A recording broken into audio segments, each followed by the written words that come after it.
I took the job as a fire lookout ranger in the Cascade Mountains, I thought I'd found my dream assignment. The listing had seemed almost too good to be true. A summer of solitude in one of the most pristine wilderness areas in the Pacific Northwest. The station was miles from the nearest road, perched high on a ridge with sweeping views of endless forest, the kind of isolation that most people would find unbearable, but that I had always craved. My duties were simple: monitor the area for signs of smoke, record weather conditions, and report any unusual activity. The pay wasn't great, but the opportunity to escape the chaos of city life made it worth every penny. It sounded perfect, a summer of solitude in nature. At first, it was everything I'd imagined. The days were long and peaceful, filled with hikes to check the cameras scattered throughout the forest, and evenings spent watching the sun dip below the horizon, painting the sky in brilliant shades of orange and purple. The tower itself became my sanctuary, a glass-walled haven floating above the sea of evergreens. I spent hours watching clouds cast shadows across the landscape, tracking the movement of wildlife through my binoculars, and listening to the wind whisper through the trees. But as the weeks passed, something began to change. The forest began to feel less inviting, its familiar rhythms taking on an unsettling quality. Something about the stillness started to feel wrong, as if the trees were listening, their ancient branches holding secrets I wasn't meant to understand. The first time I noticed the figure, it was just a speck on the horizon, so distant I almost missed it entirely. The forests of the Cascades play tricks on your eyes. Shadows shift, branches sway, and your mind fills in the gaps with shapes that aren't really there. At least that's what I told myself.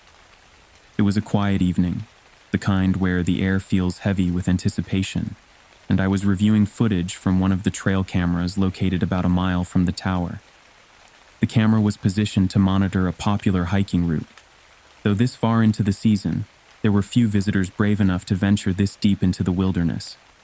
Most of the footage was mundane: squirrels darting across fallen logs, the occasional deer pausing to browse on tender shoots, and the endless dance of shadows as the sun moved across the sky. But then I saw it, and everything changed.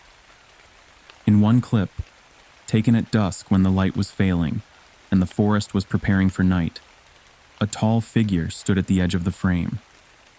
It was partially obscured by trees, its shape indistinct in the growing darkness, but it was unmistakably human, or at least it appeared to be. The quality of its stillness was what caught my attention first. Nothing in nature stays that motionless. I rewound the footage and played it again, leaning closer to the screen until my breath fogged the glass. The figure didn't move.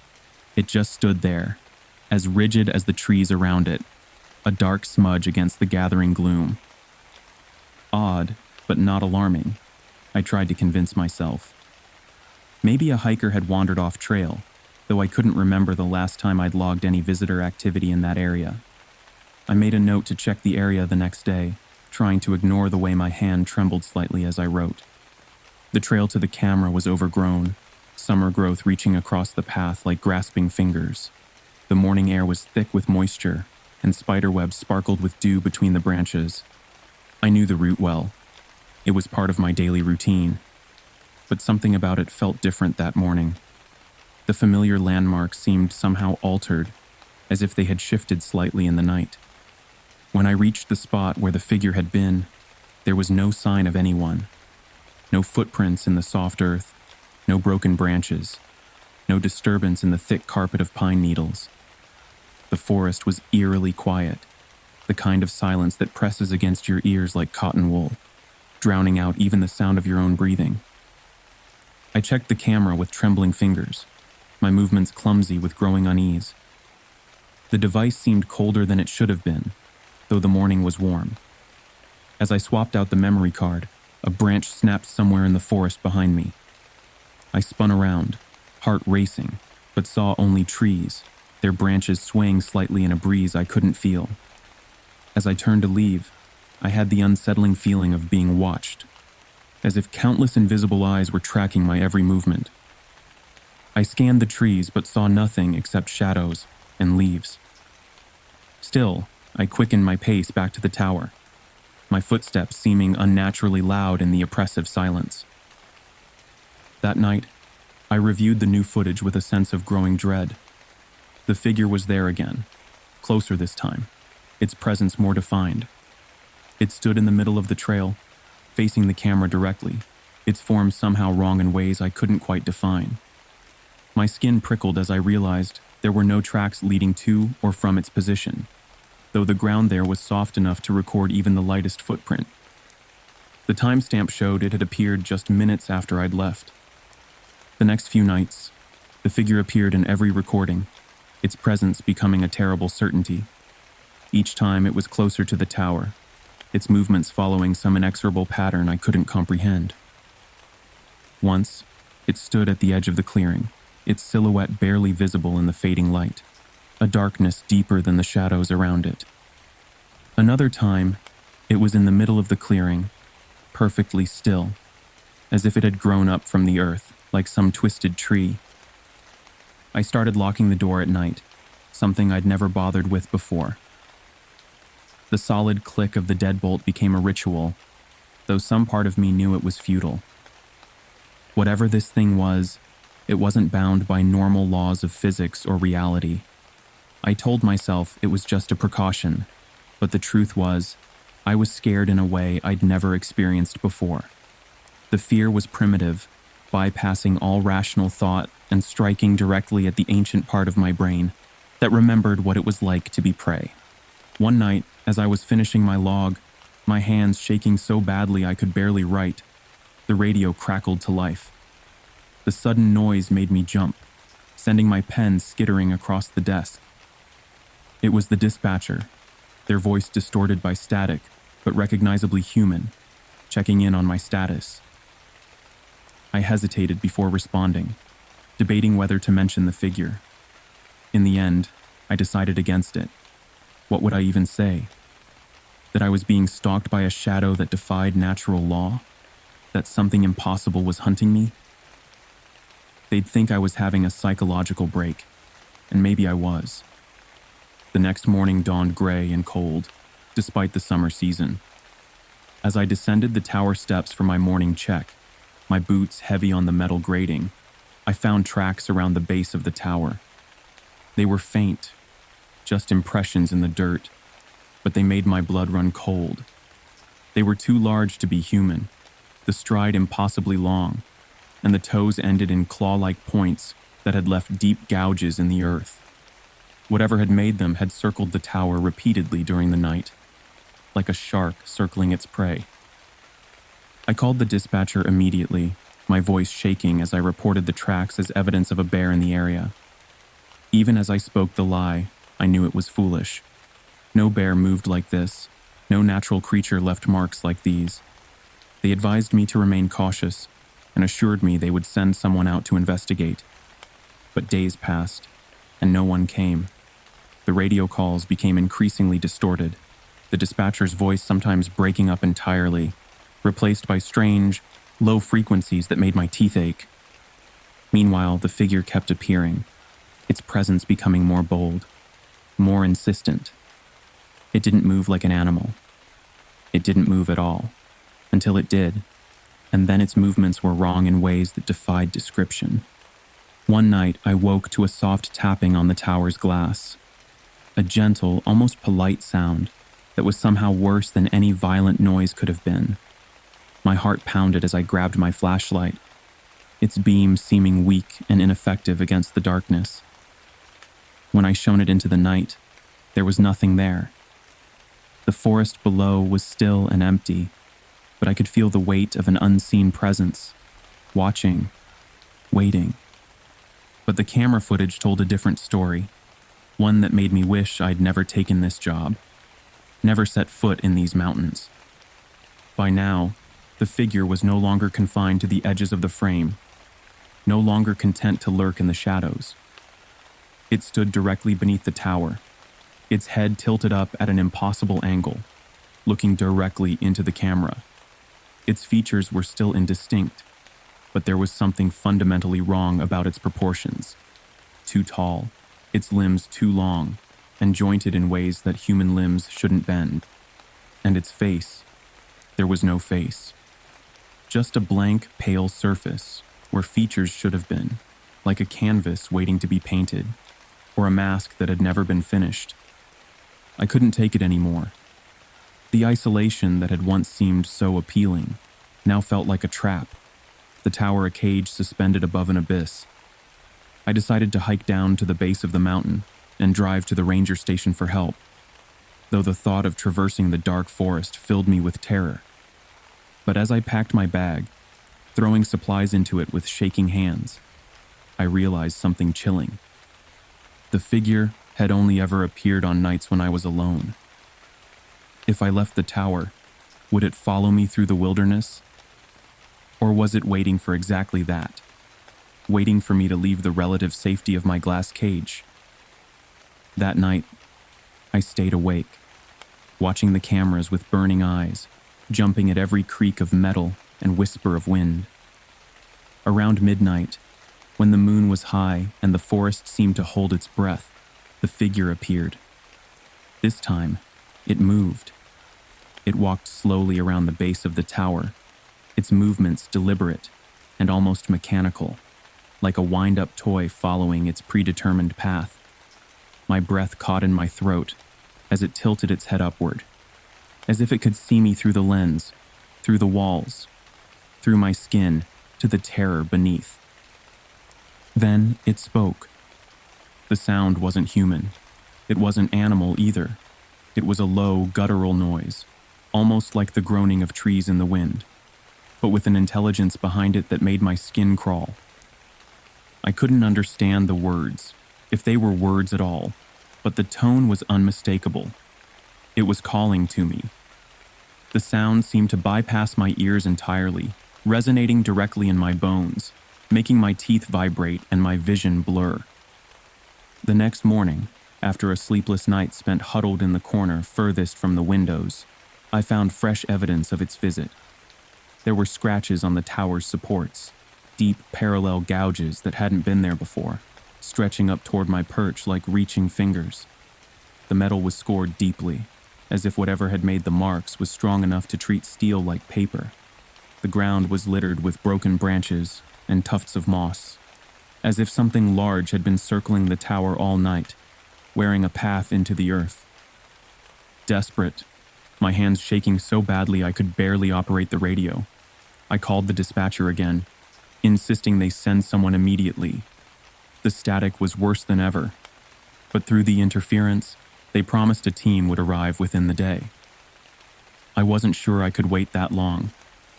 I wasn't sure I would survive that long. As the sun set, the forest seemed to darken more quickly than usual, shadows rushing in like water filling a vessel. The figure appeared earlier that night, standing in the clearing long before the cameras usually caught it. It didn't move, but I could feel its presence, heavy and oppressive, like the weight of the ocean pressing down. The air in the tower grew thick and cold, my breath forming clouds in front of my face despite the summer warmth. When the radio crackled to life, I nearly jumped out of my chair, my heart trying to punch its way through my ribs. It was the dispatcher again, their voice distorted by static, words breaking apart into meaningless sounds. "Help is on the way," they said, the message barely intelligible through the interference. "Stay inside and—" The static swallowed the rest of their words, replacing them with a sound like distant screaming. The figure tilted its head, as if it could hear the radio. Then it stepped forward, and I knew with terrible certainty what was going to happen next. I'll never forget the sound of its footsteps on the metal stairs. Slow, deliberate, each one echoing through the tower like a hammer striking an anvil. I grabbed my flashlight and backed into the corner, my heart hammering in my chest so hard I thought it might explode. The door was locked, but I knew it wouldn't hold. Nothing man-made could stop this thing, this creature that had chosen me for reasons I couldn't understand. The footsteps stopped just outside, Then, the tapping began again, softer this time, almost polite, like a neighbor come to borrow sugar. I shone the flashlight toward the door, but the beam reflected off the glass, blinding me with my own light. When I turned it off, I saw the figure silhouetted against the moonlight. Its face was pressed to the glass, or what should have been its face. The blank surface seemed to ripple slightly, like water disturbed by something moving beneath its surface. The radio crackled again. "Ranger 12, do you copy?" The voice was different now, deeper, distorted in ways that had nothing to do with static. I couldn't speak. I couldn't move. I could barely breathe. The figure raised a hand and pressed it to the glass. Its fingers were too long, too thin, ending in points that scratched light patterns in the surface. The metal groaned under its weight, the whole tower swaying slightly as if caught in a strong wind. Suddenly, the sound of an engine roared in the distance, shattering the unnatural silence. Headlights cut through the darkness as an ATV approached the tower, its beams seeming impossibly bright after so much darkness. The figure turned sharply, its body contorting unnaturally, bending in ways that made my mind recoil, and vanished into the shadows as if it had never been there at all. The search and rescue team found me sitting on the floor, clutching the flashlight like a lifeline, my knuckles white around its familiar shape. I tried to explain what had happened, but the words wouldn't come. How could I describe something that shouldn't exist? They searched the area but found no sign of the figure, only the scratches on the tower and the claw-like tracks in the dirt. Even these seemed to fade as they examined them, as if reality was quietly erasing evidence of something it couldn't accommodate. They told me to take a few days off, to rest and recover, but I didn't go back. I couldn't. Some doors, once opened, can never be closed again. Months later, I heard that the lookout tower had been decommissioned. Too remote, they said, and too expensive to maintain. The official report mentioned structural damage from weather and age, but I knew better. I never told anyone the full story. Who would believe me? But sometimes, late at night, when the wind blows through the trees outside my window and the shadows grow long, I dream of the figure.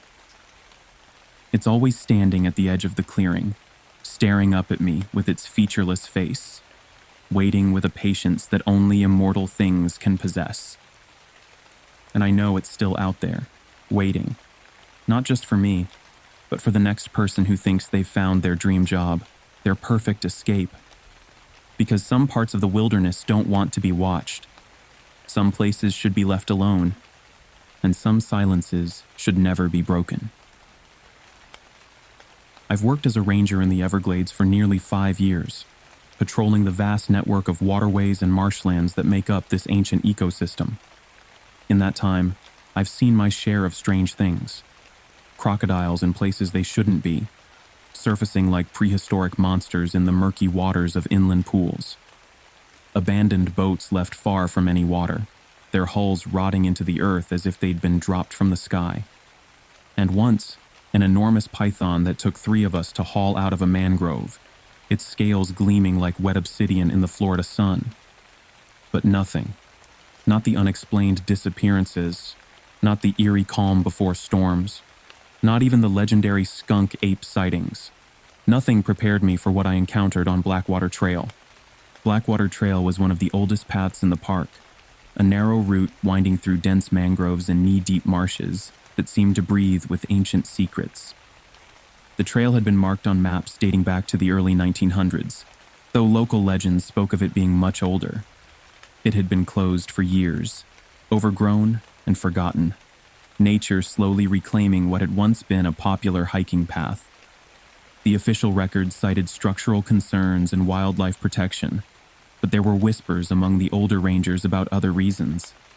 When my supervisor assigned me to clear it for a potential reopening, I was excited at first. Exploring an untouched part of the park sounded like an adventure, the kind of assignment that could make a ranger's career. That was before I knew why it had been closed. The first warning came from an old man at the visitor center, his weathered face as creased and worn as the trail maps he was studying. I'd stopped there to grab some supplies before heading out. Extra water, bug spray, the usual gear. And he struck up a conversation when he saw my equipment spread across the counter. "You're not going to Blackwater Trail, are you?" he asked, his voice rough with age and something else. Concern, maybe, or fear. His eyes sharp despite his years, fixed on my Park Service badge.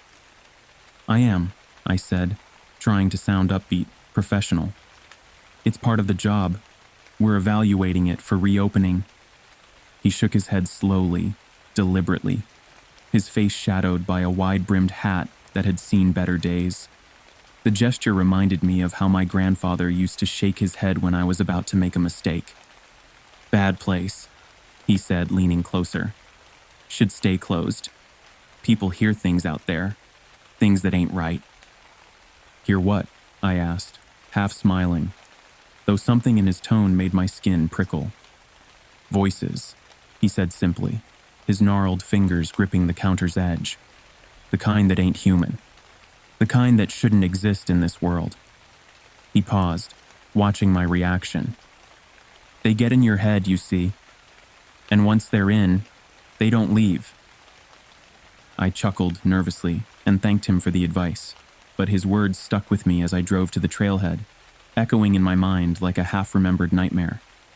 The road became progressively rougher as I approached, civilization falling away until only wilderness remained. By the time I parked the Jeep and unloaded my gear, a knot of unease had settled in my stomach, heavy as a stone. The trail was worse than any I'd seen in my years of service.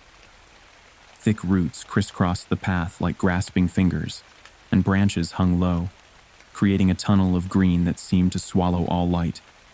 The air was hot and damp, thick enough to chew, filled with the constant hum of insects and the distant calls of herons that sounded more like warning cries than natural sounds. The humidity pressed against my skin, like a living thing, making every movement feel like swimming through soup. As I hacked my way through the undergrowth with a machete, each swing revealing another few feet of forgotten path, I found the first marker. The discovery sent a chill down my spine despite the oppressive heat. It was an old wooden sign, barely visible beneath layers of moss and years of neglect. The wood had turned gray with age, but the carved letters were still legible, deeper than they should have been, as if whatever made them had pressed the message into the very heart of the wood. Through the green veil of moss, the faded letters read, "Do not enter after dark." I frowned, running my fingers over the grooves. The lettering wasn't consistent with any official park signage I'd seen, and I'd seen plenty. The cuts were crude but purposeful, made with desperate intent rather than professional tools. This wasn't the work of the Park Service. This was something else entirely. Shrugging it off as a relic of an earlier era, perhaps the work of some overzealous visitor, I continued down the path, though my steps were more cautious now, my senses alert for anything unusual. Hours passed, and the trail grew more difficult, more twisted. The mangroves closed in around me, their twisted roots forming a labyrinth that seemed to shift when I wasn't looking directly at it. The canopy above grew thicker, filtering the sunlight into an eerie green twilight that played tricks on my eyes. Several times I thought I saw movement in my peripheral vision, only to find nothing when I turned to look. I stopped to take a break, drinking water and wiping the endless sweat from my face. The silence was oppressive, broken only by the occasional drip of water from leaves and the distant cry of birds I couldn't identify. That's when I heard it. A faint whisper, just at the edge of hearing, like someone speaking from the bottom of a well. I froze, holding my breath, my heart suddenly pounding in my chest. The sound was so soft I thought I might have imagined it, but then it came again. A low, murmuring voice, too faint to make out the words but distinctly human, or at least human-like. It seemed to come from everywhere and nowhere at once. "Hello?" I called, my voice breaking the stillness like a stone thrown into still water. The sound echoed strangely, coming back to me distorted and wrong. The whispers stopped abruptly, leaving a silence so complete it felt like a physical presence. The only sound was the buzzing of insects, though even that seemed muted now, as if the swamp itself was holding its breath. Shaking off the chill creeping up my spine, I pressed on, telling myself it was just the wind or some trick of the swamp's acoustics. But the farther I went, the more I heard it. Always faint, always just out of reach, like a conversation happening in the next room. It felt like the swamp itself was speaking to me, sharing secrets I wasn't meant to understand. Around midday, I found another marker, this one more disturbing than the first. It was carved into the trunk of an ancient mangrove, deep grooves forming an intricate pattern that made my eyes hurt if I looked at it too long. It didn't look like anything I'd seen before. Not graffiti, not animal scratches, not the work of vandals. The shapes seemed deliberate, almost ceremonial, forming patterns that seemed to move when viewed from different angles. I took several pictures with my phone, though something in me rebelled at the idea of preserving these strange symbols. The whispers grew louder as I documented the carvings, rising and falling like waves against a shore. They seemed to come from everywhere at once, a chorus of voices just beyond comprehension. My heart pounded as I glanced over my shoulder, half expecting to see someone, or something, following me. But the trail was empty, though the shadows between the trees seemed deeper than before, more absolute. By late afternoon, the sky had darkened ominously. Thick clouds rolled in from the gulf, turning the swamp into a shadowy maze of twisted shapes and deeper darkness. The humidity rose to suffocating levels, and thunder rumbled in the distance, though no lightning lit the sky.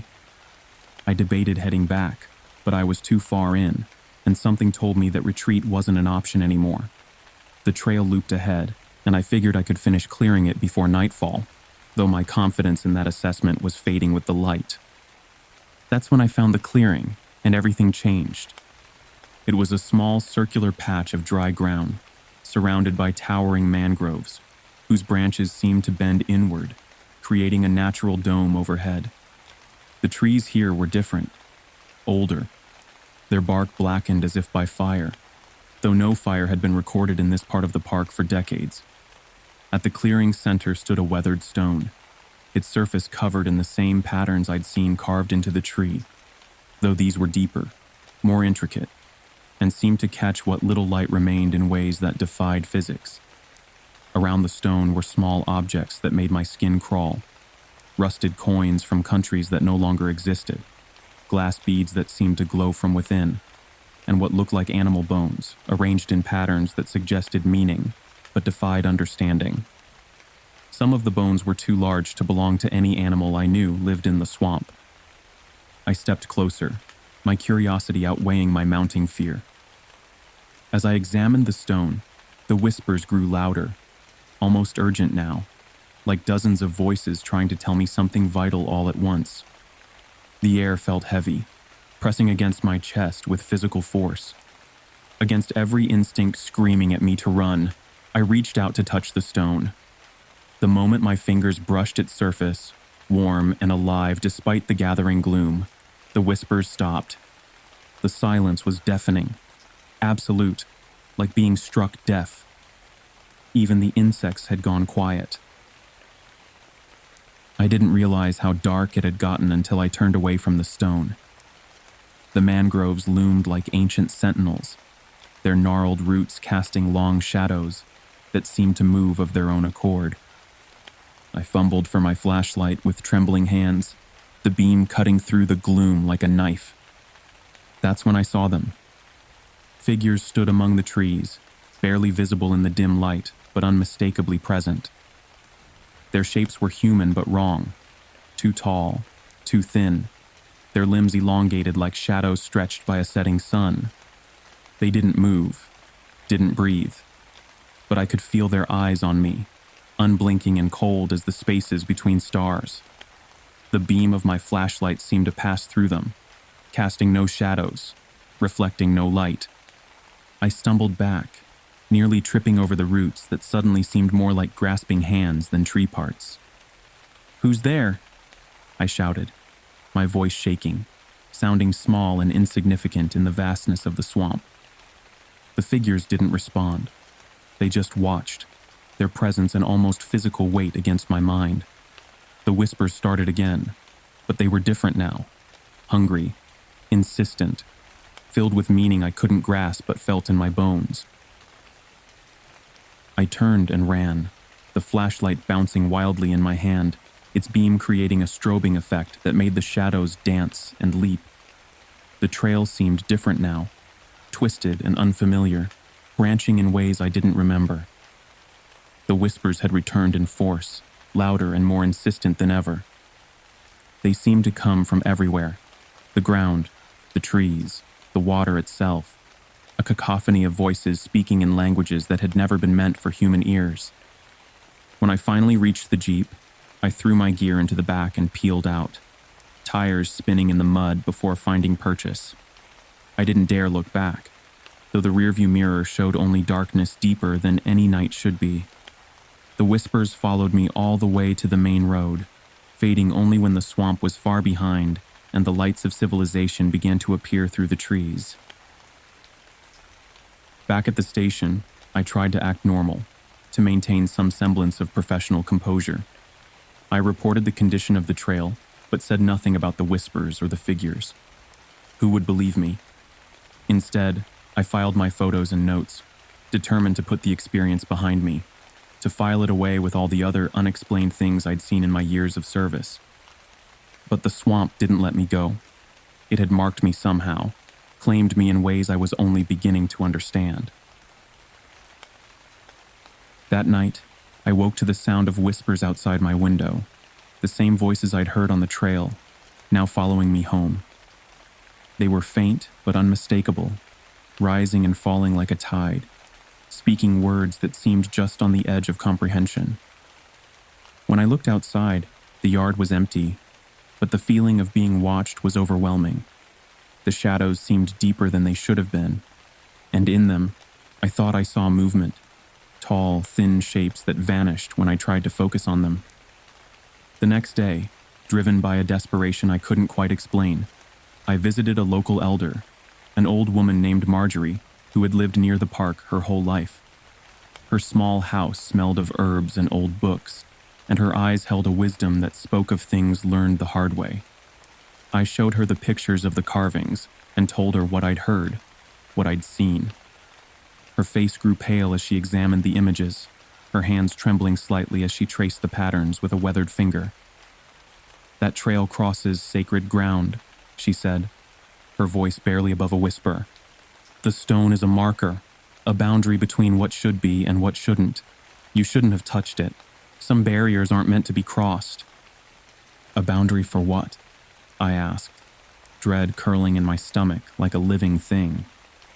"For them," she said, meeting my eyes with a gaze that held both pity and fear. "The ones who walk between worlds, the old ones who were here long before us and will be here long after. They don't like to be disturbed, and they don't forget those who cross their paths." I've avoided Blackwater Trail ever since, though my dreams often take me back there, to that clearing with its ancient stone and its watching figures. The whispers haven't stopped.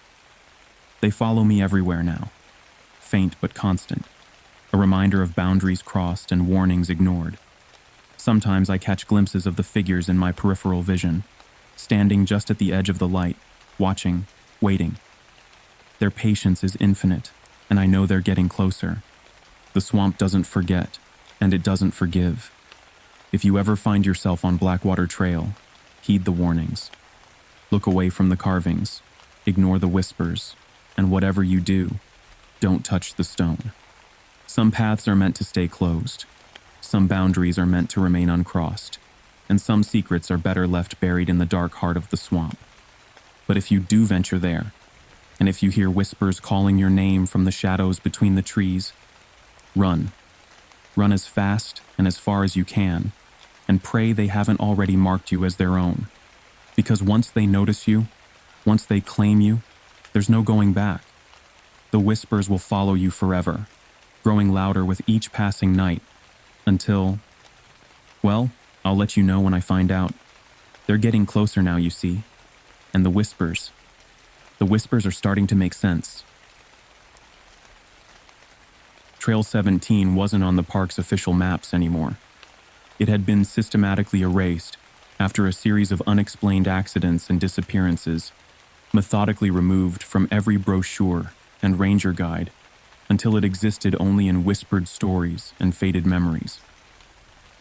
The Park Service had done their best to let the forest reclaim it, to hide its twisted path beneath years of undergrowth and fallen leaves. But when hikers started vanishing again near its old route, 3 in the past month alone, the Park Service couldn't ignore it anymore. They needed answers, and that's how I, a seasoned ranger with 15 years of experience navigating dangerous terrain, found myself tasked with investigating the forgotten trail.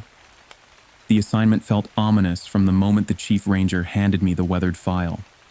The older rangers, usually eager to share their knowledge of the park's history, grew oddly quiet whenever I mentioned Trail 17. They avoided eye contact, offering little more than vague warnings about staying safe and keeping my radio close. Their behavior alone set off warning bells in my mind, but it was the reaction of Bill Henderson, a gruff veteran who'd been with the park for over 3 decades, that truly unsettled me. He pulled me aside after the morning briefing, his weathered face creased with concern. His calloused hand gripped my shoulder with unexpected force. "Trail 17's bad news," he said, his voice dropping to barely above a whisper. "If something looks wrong, feels wrong, don't hesitate. Get out. Don't try to be a hero." His eyes, usually sharp and focused, darted nervously to the tree line visible through the station window. "There's a reason we let it go wild." I laughed nervously, trying to shake off his warning as the kind of superstitious talk that often circulated among longtime rangers. But his words burrowed deep into my thoughts as I packed my gear that morning. A high-end GPS unit, extra batteries, 3 liters of water, emergency flares, and my trusty survival knife, its carbon steel blade recently sharpened. The trail was only a few miles long, according to the old maps. How bad could it really be? The entrance to Trail 17 was deceptively ordinary, easy to miss if you didn't know exactly where to look. A faint path, barely visible beneath a tangled mass of wild blackberry and thistle, led into the dense forest, like a hesitant brushstroke on a dark canvas. The morning sun, bright and cheerful in the parking area, seemed to dim as I approached the trailhead. The air grew noticeably cooler as I stepped onto the path, the thick canopy above weaving together to block out most of the sunlight. A faint breeze whispered through the leaves, carrying with it a metallic tang that made my nose wrinkle. At first, the hike was unremarkable, almost disappointingly so. The trail was narrow and uneven, its surface broken by exposed roots and years of erosion, but still manageable for someone with my experience. I found old trail markers along the way, faded blue blazes painted on tree trunks, their edges softened by time and weather, and rusted metal signs warning of steep inclines ahead. Each one served as a reminder of when this had been a maintained route, before whatever happened here caused the Park Service to abandon it.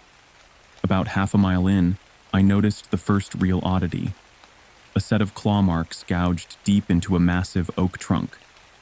They weren't the typical marking height of a black bear, and the spacing was all wrong. The parallel grooves stretched nearly 6 feet up the bark, far larger than any bear's reach I'd encountered in my years of service. The wood around the marks had blackened, as if burned, and the grooves themselves seemed to weep a dark, sap-like substance that didn't match any tree species I knew.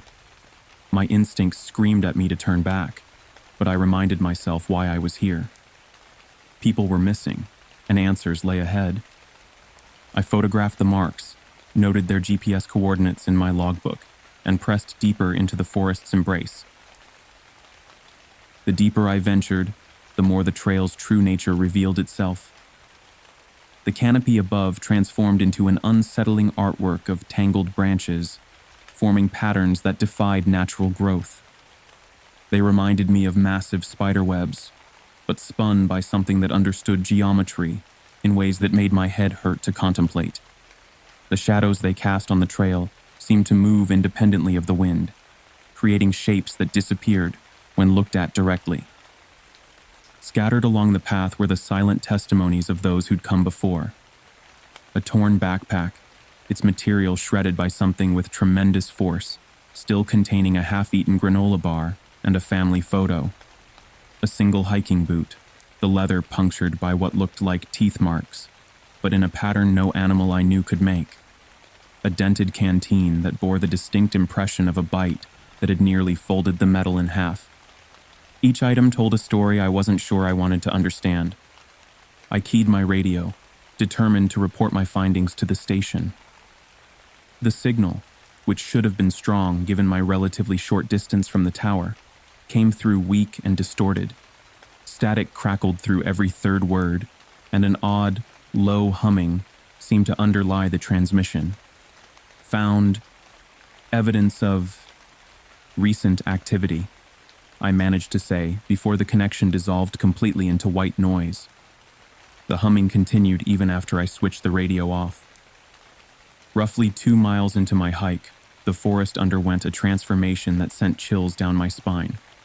The ambient sounds, the background melody of birds, insects, and small animals that's ever present in healthy woodland, vanished as if someone had thrown a switch. The silence that replaced it felt almost solid, pressing against my eardrums like cotton wool. Even my footsteps seemed muffled, as if the ground itself was absorbing the sound. I stopped to drink some water, my throat suddenly dry in the oppressive quiet. The bottle slipped from my grasp, though I could have sworn my grip was firm. As I bent to retrieve it, something on the ground caught my eye, a set of footprints pressed into the damp earth. They were recognizably human in their basic shape, but fundamentally wrong in their details. The toes were elongated, almost finger-like in their articulation. The arch was impossibly high, suggesting a foot structure that would tower over normal human anatomy. The stride length between prints stretched well beyond what any person could manage without breaking into a run, yet the depth and clarity of the impressions indicated a slow, deliberate gait. The prints led off the trail into a dense thicket of undergrowth, and though my professional curiosity urged me to investigate, some deeper, more primitive instinct warned me to stay on the path. That's when I heard the first scream. It pierced the unnatural silence like a knife, high-pitched and desperate, carrying notes of both terror and agony that made my skin crawl. I froze mid-step, adrenaline flooding my system as my body prepared for fight or flight. The scream came again, fainter this time, with a wet, gurgling quality that suggested its source was being dragged away from me.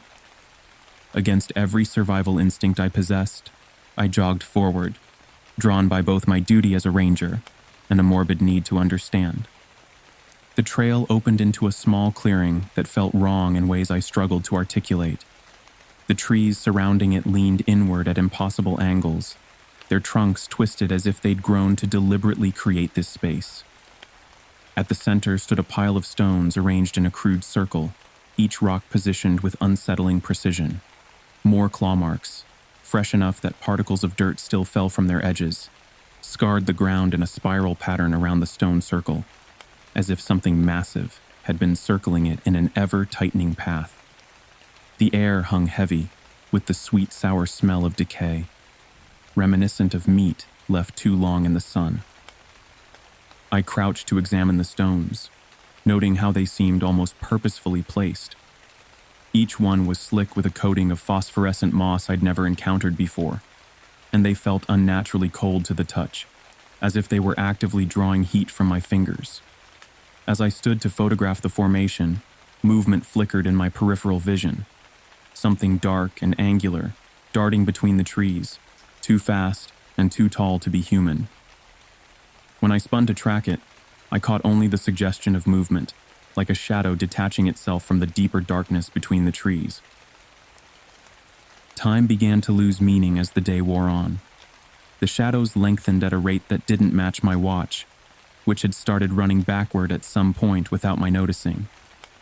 My GPS unit, a reliable model I'd used for countless searches, now displayed nothing but an empty grid, occasionally flickering to show coordinates that would place me in the middle of the Pacific Ocean.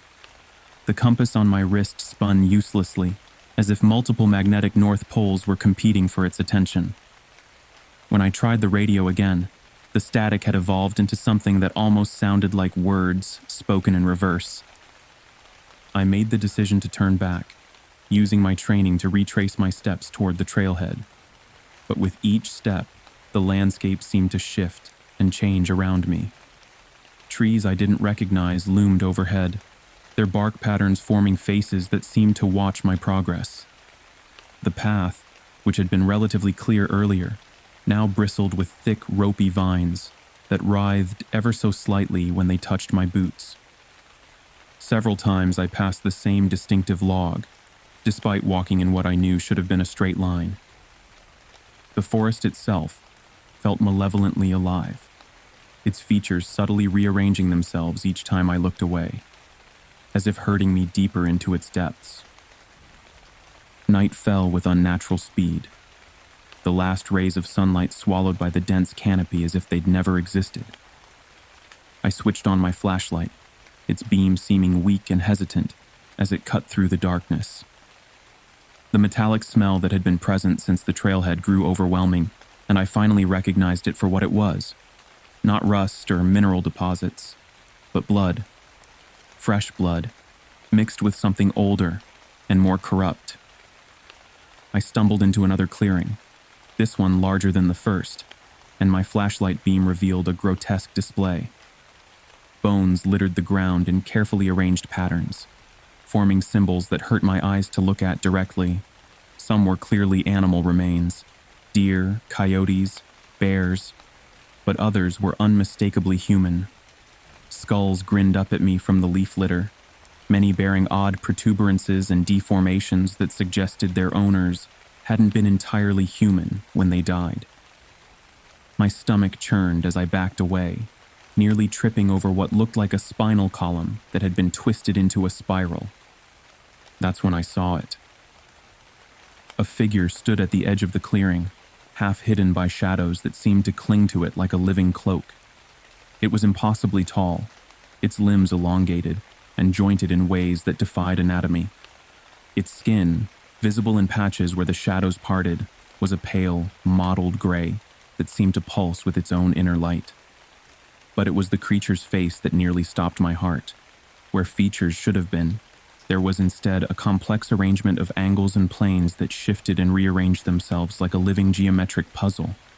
Only its eyes remained constant. 2 points of bioluminescent blue that fixed on me with predatory intelligence. It moved closer, each step a fluid motion that covered more distance than should have been possible. I raised my knife, though the gesture felt futile against something so clearly beyond my understanding. The creature stopped just short of my flashlight's full illumination, cocking its head at an angle that turned completely upside down, studying me with what felt like awful curiosity. Then it let out a sound that will haunt me until my dying day. A low, multi-layered growl that seemed to originate from multiple throats at once, reverberating through my chest cavity and setting my teeth on edge. It was a sound that carried echoes of something ancient and utterly alien, a voice that had never been meant to exist in our reality. My instincts, honed by years of wilderness experience, screamed at me to run. But my legs had frozen in place, muscles locked by some primitive recognition of a predator too terrible to comprehend. The creature lunged with impossible speed, its form seeming to elongate and split into multiple overlapping shadows. I stumbled backward, my flashlight flying from my grip to shatter against a tree trunk. In the sudden darkness, I heard the thing moving around me in a circle, its growls now interspersed with a sound like grinding stone. The darkness itself seemed to reach for me with tangible weight. Pure survival instinct took over, and I bolted blindly through the underbrush, branches whipping at my face as I ran. The creature's calls followed me, growing fainter but never quite disappearing, as if it was allowing me to escape. I didn't stop running until I saw the welcome glimmer of the trailhead reflectors through the trees. By the time I reached my Jeep, I was covered in dozens of shallow scratches and drenched in cold sweat. My hands shook so badly, it took 3 tries to get the key in the ignition. As I sped back to the station, I kept the interior lights on full brightness and didn't dare look in the rearview mirror, afraid of what I might see watching me from the darkness beyond the road. The Park Service permanently closed Trail 17 the next day, placing concrete barriers across its entrance and posting signs warning of unstable ground conditions. The official report cited environmental hazards and unsafe terrain, but those of us who know the truth understand the futility of such measures. Something ancient and utterly alien has claimed that territory as its hunting ground, something that sees our attempts at rationalization as nothing more than amusing human folly. I still dream about the creature almost every night, its geometrically impossible face and glowing eyes haunting the edges of my consciousness. The sound of its growl sometimes comes to me on the wind, even in broad daylight. I don't go into the woods alone anymore, and I keep lights burning in my home until dawn. But deep down, I know that no amount of preparation or precaution can truly protect me if it ever decides to finish what it started that day. Trail 17 is gone from the maps, erased from official records, and forbidden in ranger discussions. But the forest remembers. The forest knows. And somewhere in those twisted shadows, something watches and waits, perhaps amused by our feeble attempts to forget. And I know with bone-deep certainty that it isn't finished hunting.